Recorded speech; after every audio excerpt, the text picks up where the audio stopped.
umalis ito Robinson's Galleria. Dito na tayo, pre. Pasok na nga. Okay guys, grabe ang daming pwedeng gawin dito. Supermarket, may mga restaurants. Tara, explore nga natin yung mall.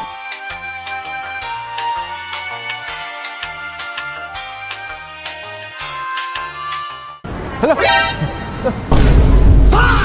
HLA. Hala, wala ka pa rin girlfriend. Wala ka rin ganun eh. Ang plain kasi ng suot natin eh. Ayusin natin. Tara. Maganda ng date outfit. G. Music bagay sa akin. Uy! Grabe, ang daming choices dito. Mga t-shirt na to. Legit, tingnan mo yung mga design. Tingnan mo yung sa'yo. Parang mga streetwear vibes. Ang cute. Parang ikaw.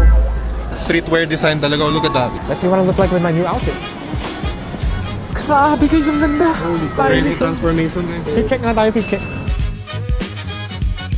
Ready na ba kami mag-date, no? Like, who's most likely? Like, kami na ba? Possible. Pwede na kayo mag-date pero yung girlfriend part mo lang. Mo tayo na lang mag-date. I only have one problem with this brand, bro. Na ngayon ko lang siya discover. Pare, dapat dati pa nga, like. Imagine mo na sa concert ako, like, hindi na Let's check out the other clothes, mga. Tara. Parang artista. Grabe, bro, parang you're gonna go on a museum date, bro. For sure. Just wearing it, parang sobrang breathable bro. It not only feels like, it also looks nice. Alright guys, rate our outfits. Kunwari, nasa runway kami.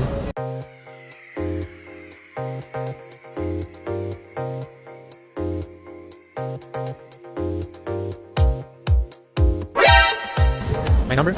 Alright. Take it. Alright guys, we're done choosing our HLA outfits. Grabe pang everyday wear talaga. Yes sir, gotta check out HLA right now. Buti na lang na-discover natin tong brand dito sa Robinson's Galleria, bro. Oo nga, daming new arrivals. Tapos affordable pa. Tara. Let's go. Tara. Nakalimutan na magbayad. Wala tayo nagbabayad.